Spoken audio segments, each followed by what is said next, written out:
네, 오늘은 성령 안에서 이 성령에 대해서도 한번 이야기 나눈 적이 있습니다. 여러분도 기억 못 하시겠지만 아무튼 설교 제가 하다 보면 6개월에서 1년 정도 열심히 하고 나면 사실 계속 반복되는 것 같아요.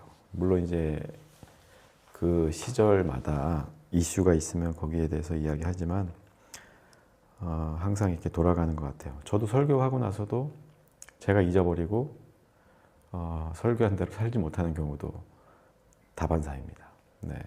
목사라고 해서 신학을 공부했다고 해서 또 훌륭한 건 아니라는 뜻이죠. 제가 이제 성령에 대해서는 이야기를 많이 안 하는 편이죠. 성령이라고 하는 것만큼 모호하고 잘못 해석했을 때 그 파급이 큰 것이 없기 때문에 이런 말씀은 사실 조심스러운 편이에요.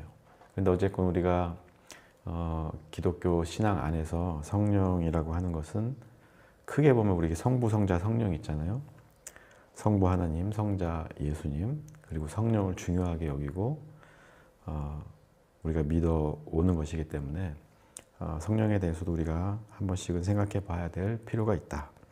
이런 생각이 들어요. 많은 교회나 목사나 또 이단들이 이 성령 가지고서 말장난해서 이단이 되기도 하고 사이비 같은 목사가 되기도 하죠.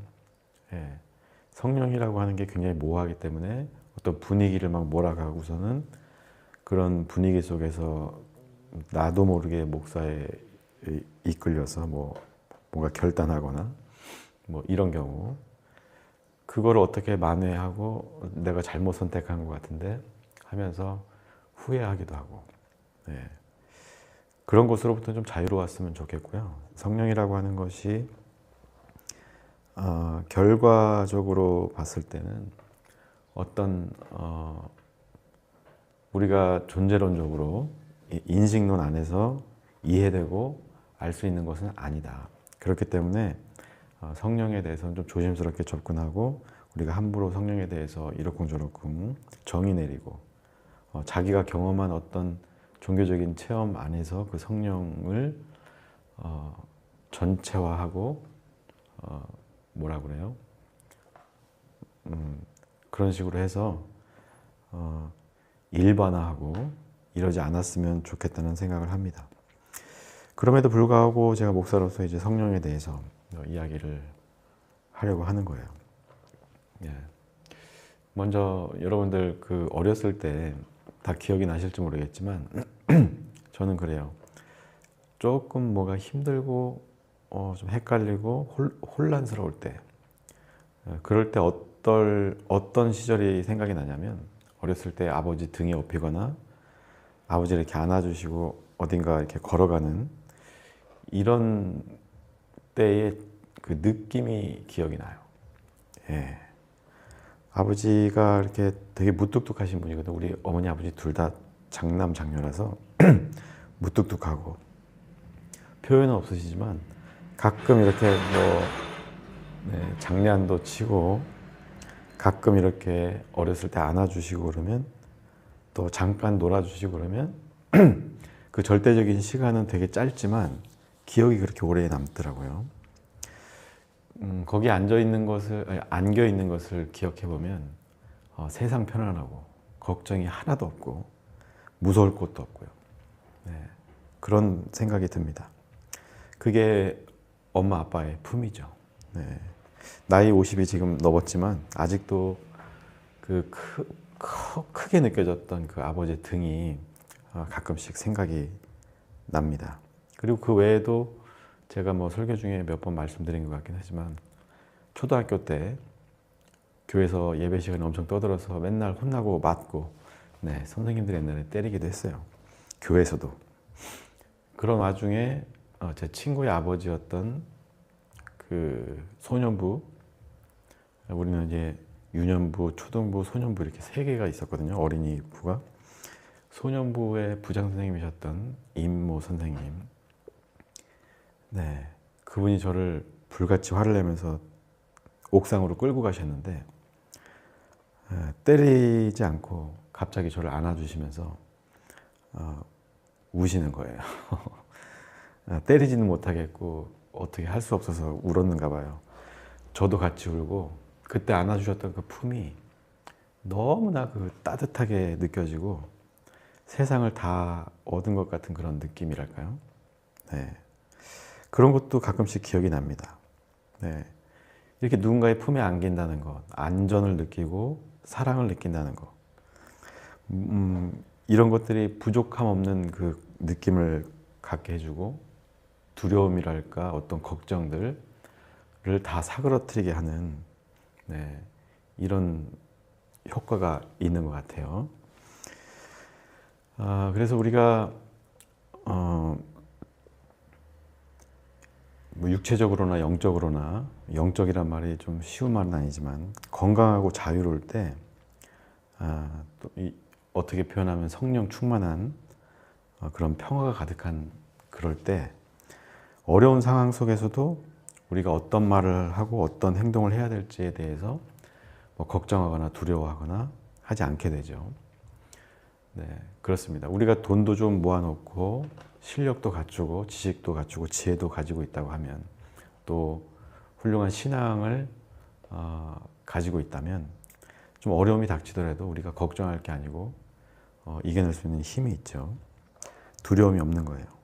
왜냐하면 하나님이 나를 붙들고 있다는 그 믿음도 있고 또 내가 그동안 이렇게 축적해 놓은 어떤 자산도 있고 이런 느낌이 어떻게 보면 하나님이나 어머니 아버지 등에 업혀 있는 것 같은 그런 느낌이 아닐까 싶어요. 영적으로 육체적으로 건강하다는 것. 네. 그런데 우리가 살아가다 보면 꼭 그렇게 여유롭거나 다 준비되지 않은 때도 많이 있잖아요. 네. 그래서 우리는 비록 내가 갖춘 것 없고 가진 것 없다고 하더라도 하나님이라고 하는 존재를 의지해서 하나님 품에 안기는 그런 어떤 마음을 가지고 느끼면서 어떻게 보면 우리가 가진 두려움과 막연한 어떤 걱정들 또 불확실성들 이것들을 이겨낼 수 있는 힘이 있는 것 같아요. 제가 어렸을 때 어머니 아버지 품에서 안정감을 느꼈듯이 우리가 하나님 안에서 지금 이제 우리 아버지는 돌아가시고 없어서 그 품을 다시 경험할 수는 없잖아요. 여러분들도 마찬가지 어머니 아버지 살아계시더라도 다 커서 엄마 아빠랑 포옹하고 이런 문화가 아니잖아요, 우리나라가. 네. 그래서 우리가 서로 간에 조금 뭐랄까 친구든 간에 선후배든 간에 살짝 이렇게 안아주기도 하고 하면 좋은데 저도 닭살돋아서 잘 못하는 거긴 해요. 아무튼 우리가 그렇습니다. 누군가 나를 안아주는 사람이 없을 때, 의지할 만한 사람이 없을 때, 그런데 내 상황이 어렵고 힘들 때, 이럴 때가 되면 내가 하는 모든 말과 행동이 다른 사람들한테 어떻게 들려질까, 어떻게 보여질까 이런 것들에 대해서 되게 걱정을 하게 되고 내가 한 발짝 내딛는 것이 나를 위태롭게 할지 나를 도우는 일이 될지 돕는 일이 될지 걱정하면서 이러지도 못하고 저러지도 못하는 그런 삶을 살게 되는 거예요. 예. 그런데 이런 걱정이 없다면 우리가 진실로 하나님께 의지할 수 있고 하나님이 보내주신 그 성령을 우리가 의지할 수 있다고 하면 우리는 자연스럽게 이 안에서 옳은 생각과 말들이 생겨날 것이고 옳은 행동이 만들어지는 것이죠. 왜냐하면 그 하나님을 믿음으로 인해서 하나님 품에 안겨있는 그 어떤 감정 이걸 통해서 우리가 평안함을 얻을 수만 있다면 우리는 두려울 게 없는 거예요. 엄마 아빠 품에 안겨있는 것처럼 누군가의 품에 안겨서 위로를 받고 안전하다는 그 느낌을 받았을 때 우리는 비록 가진 것 없고 여태까지 뭐 이루어놓은 것도 없다고 하더라도 또 앞으로의 미래가 불투명하더라도 우리는 두려워하지 않고 평온한 마음을 유지할 수가 있는 것이고 그 평온한 마음이 주는 생각들 이런 것들이 결국에는 옳은 말, 옳은 행동이 나올 수밖에 없다 하는 겁니다. 그래서 우리는 하나님을 잘 믿어야 하고, 또 하나님이 우리가 볼 수 없기 때문에 예수님도 우리가 볼 수가 없죠. 그래서 이제 보혜사 성령을 우리에게 보내주신다 하셨고, 그 성령이 무엇이냐? 결국에는 우리가 하나님 말씀 듣고 읽고 하면서 하나님의 그 세계에 대해서 이해하고 충분히 마음에 새기고 우리가 믿음으로 나아갈 때 성령께서 그 말씀을 통해서 어떤 사건을 통해서 어쩌면 또 다른 사람을 통해서 우리를 안아주시고 우리를 안전하게 지켜주신다는 그런 느낌을 받게 되는 것이죠. 그때 비로소 우리는 올바른 선택을, 올바른 생각과 방향을 가질 수 있다는 거예요. 그래서 하나님이 우리의 아버지나 어머니가 되는 것이고, 때로는 어떤 제가 경험했던 그런 선생님이 될 수도 있는 것이죠. 뭐 성경에는 우리를 자녀 삼아 주셨다, 선택해 주셨다 하고 있으니까요.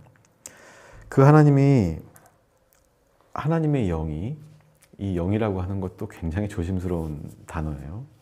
눈에 보이지 않고 우리가 직접적으로 경험할 수 없는 것들이기 때문에 하나님의 영이 뭐 이렇다 저렇다 함부로 얘기할 수는 없는 것이지만, 뭉뚱그려서 말씀드려보자면 하나님이 그 하나님의 영 성령을 통해서 우리에게 말씀을 늘 하고 계신 거예요. 뭐 원목사의 입을 통해서도 말씀을 하실 수 있고, 또 주변의 어떤 사건이나 환경을 통해서도 말할 수 있고, 또 성경책을 통해서도 말할 수 있는 거예요. 그것을 우리가 민감하게 받아들이고 하나님의 뜻을 제대로 이해하고 알고 살아간다면 우리는 늘 하나님 품에, 성령의 품 안에 안겨있는 이런 상태가 되는 것이죠. 그것을 우리가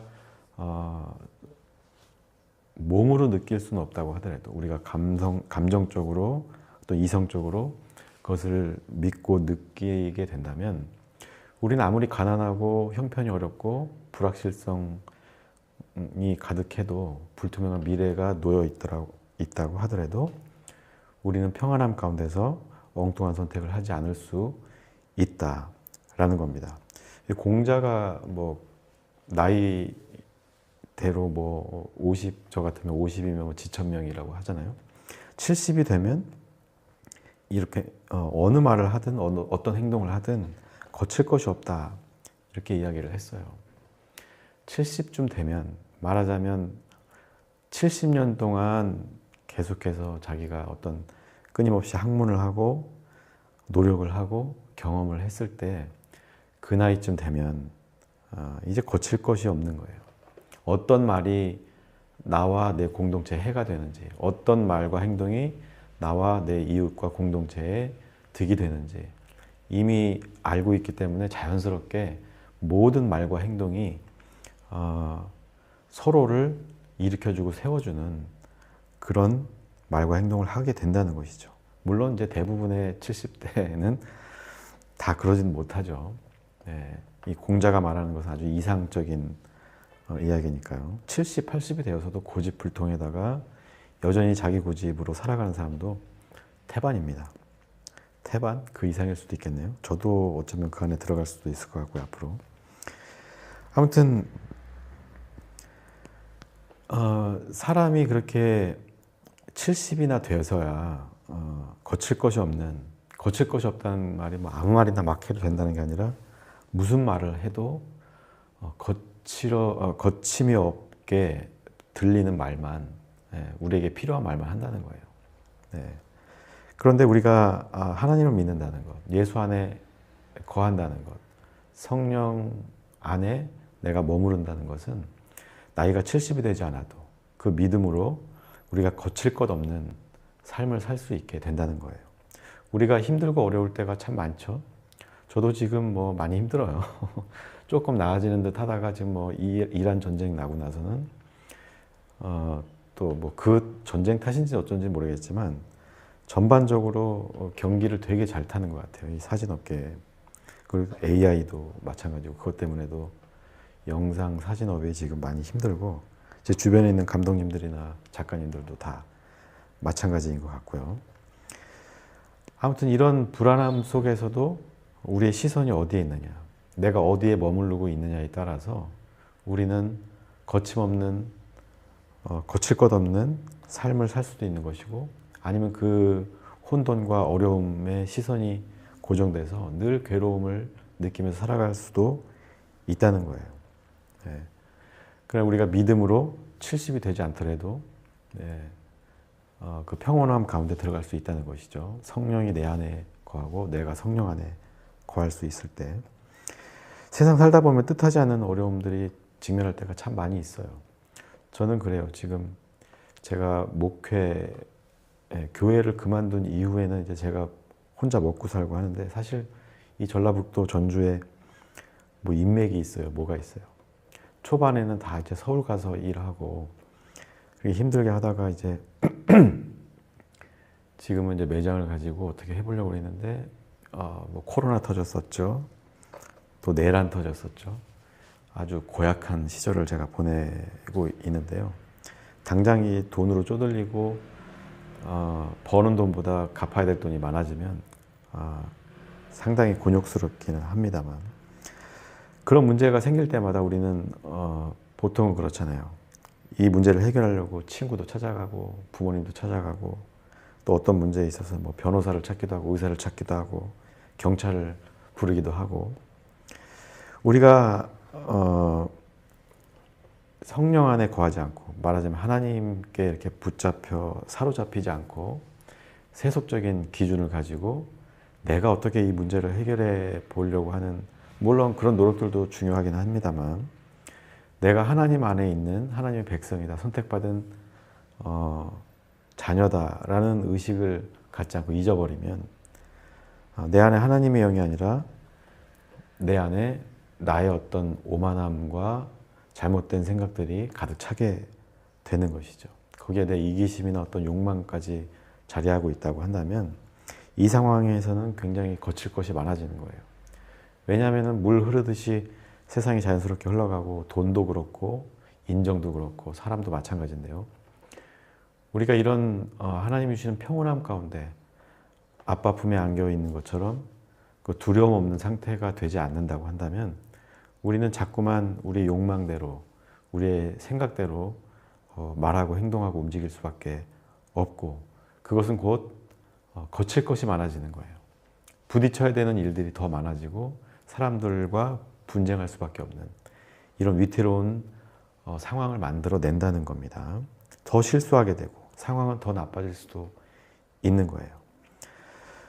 그래서 우리가 하나님을 제대로 믿고 의지해야만 하는 겁니다. 물론 이제 하나님만 의지하고 오로지 교회에서 막 기도만 하고 이런 걸로는 안 되겠죠. 그렇게 기도하는 만큼, 의지하는 만큼 우리가 마음의 평화를 얻고, 그 얻은 평화로 우리는 시간을 버는 거죠. 여유를 얻고 시간을 벌면서 그 시간 동안에 우리가 해야 될 일을 하는 거예요. 잘 안 되더라도 열심히 하다 보면 때가 이르면 하나님께서 축복해 주신다 하는 겁니다. 그런데 과연 이런 위기의 순간에 평정심을 가지고 평온한 가운데 있을 수 있는 사람이 얼마나 있을까? 심지어 그리스도인이라고 할지라도 대부분 하나님을 의지하기보다는 아까 말씀드렸던 것처럼 친구 찾고 점쟁이 찾고 뭐 용하다는 목사님 찾아가서 기도받고 이런 거에 더 몰두하는 모습들을 많이 보게 되죠. 대부분의 사람들은 그런 극한 상황에서는 돌아버리는 거예요. 그래서 정상적인 판단을 못하고 자꾸만 해서는 안 될 선택들을 하는 것이죠. 더 글로리라는 그 드라마를 보면 그 박연진이라는 친구가 우연찮게 이제 살인 비슷한 걸 했는데, 그거를 감추기 위해서 또 다른 죄를 짓고 또 다른 살인을 저지르고 이런 내용이잖아요. 네. 결국에는 우리는 그래요. 우리가 어떤 두려움에 사로잡혀 있을 때 우리는 잘못된 선택을 하게 됩니다. 특히 아이들도 키워보면 아시잖아요. 뭐 목욕을 시킬 때라든지 차가 쌩쌩거리면서 도로를 건너야 할 때 아이들이 두려움을 느끼거든요. 근데 그럴 때 아이들은 엄마 아빠 손을 놓으려고 해요. 놓고서는 자기가 어떻게 피해보고 모면하려고 하다 보면 자빠져서 꽝 하고 멍들고 피나고 저도 아마 그랬을 것이고 여러분들도 똑같았을 겁니다. 네, 이런 어렸을 때 모습을 생각해 보면 우리 지금 다 커서도 마찬가지예요. 그런 어떤 고난의 스케일이 좀 다르긴 하지만 우리는 경제적인 어려움이 가장 크죠. 또 자식들의 문제, 가족의 문제, 또 여러 가지 뭐 사업의 문제라든지 관계의 문제. 네. 그럴 때마다 우리가 하나님의 어떤 그런 진리를 더 탐구하고 탐색하고 하나님께 다가가야 하는데 오히려 하나님의 손을 놓고 하나님의 품을 뿌리치고 내가 어떻게 해보려는 생각들 이런 것들이 결국에는 우리 자신을 더 망가뜨릴 수 있다고 하는 거예요. 우리가 그 평안함 가운데 놓이지 않으면 우리가 하지 말아야 될 말도 하게 되고 하지 말아야 될 행동도 자꾸만 하게 되는 겁니다. 박연진처럼 더글로리에. 그러다 보면 결국에는 수렁으로 빠져드는 것이죠. 네. 이걸 우리가 좀 알아야 될 필요가 있습니다. 예수님께서 말씀하셨어요. 무엇을 먹을까, 무엇을 입을까, 무엇을 마실까 염려하지 마라. 네 안에 있는 성령님이 너를 이끌어 주실 것이다. 그러니 우리가 해야 될 일은 뭐예요? 과연 예수님이 성령님이 내 안에서 나에게 어떤 말을 하고 있는가 귀 기울이는 거예요.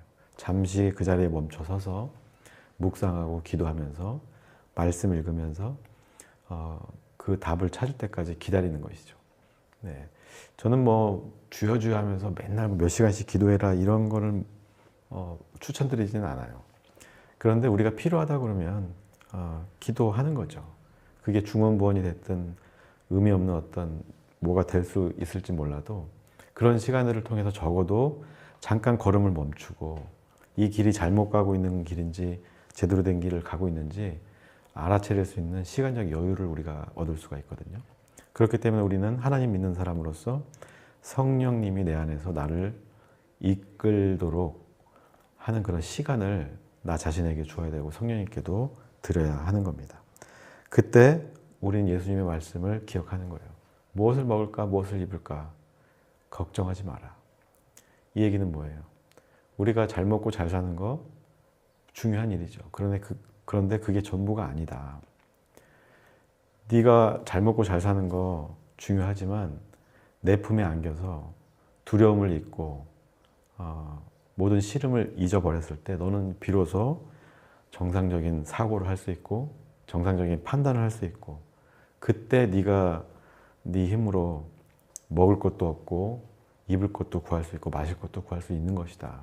뭐가 먼저냐? 그 문제를 하나님께서 말씀하고 있습니다. 우리가 성격이 급해서 먼저 막 말이 튀어나올 때가 있잖아요. 대화를 하다 보면 저도 말이 많은 편에 속해서 자꾸 내 얘기를 할 때가 있어요.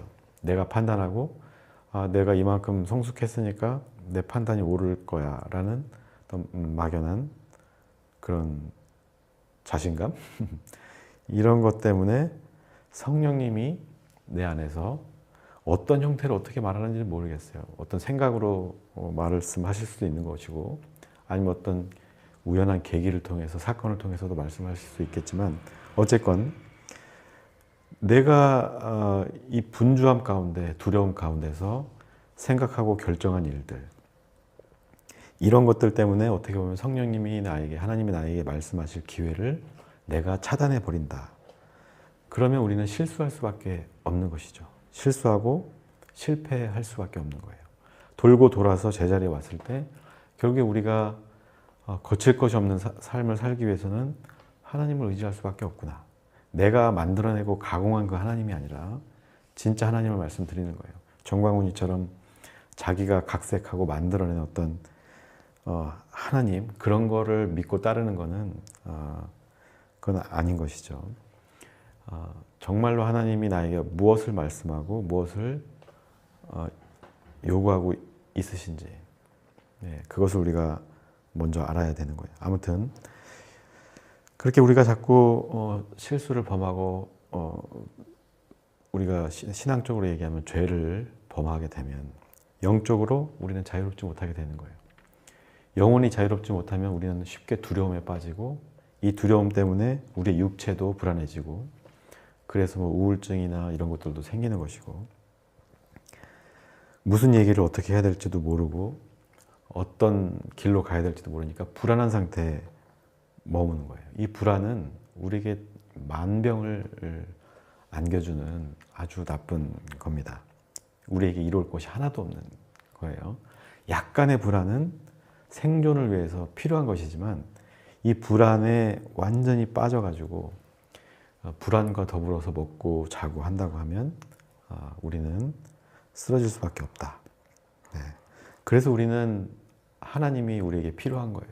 그리고 하나님은 성령님을 우리에게 보내주셔서 그 성령을 통해서 내가 바른 생각을 할 수 있도록 도우시는 분이다. 오늘 본문에도 그렇게 나오잖아요.